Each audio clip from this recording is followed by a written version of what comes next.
One is persistence. We take ephemerality as a grant for granted whenever we're interacting in interpersonal ways. Persistence actually changes a lot of that, and that's a networked property that becomes critical. Replicability, the ability to copy and paste text from one place to another, becomes something that is part and parcel with engaging online.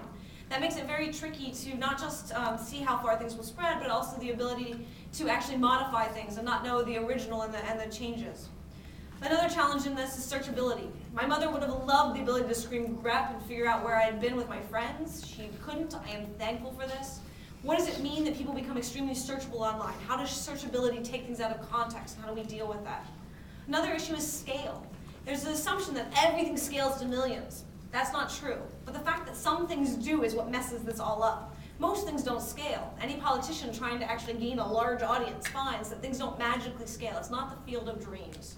But figuring out what scales, how it scales, and realizing that what scales is usually embarrassing, humiliating, grotesque, sexual, or all of the other things where we go, oh no, right? And how do we deal with that, the scalability of all of that? That is core with what the network publics give us, and part of figuring out how to work in these environments is to figure out how to deal with those properties and affordances, and to deal with all of the ways in which we deal with the complex changes of the publics.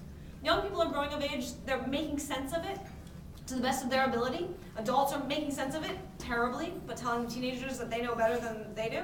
The fact is, we're in a transition, right? We're trying to make sense of these things. It's really unstable. It will be unstable for a long time. People will lose their jobs over this. People will lose their lives over this. And the question is that it becomes a big challenge. How do we look at these changes as they're in transition and make certain that we're really respectful of people across the path?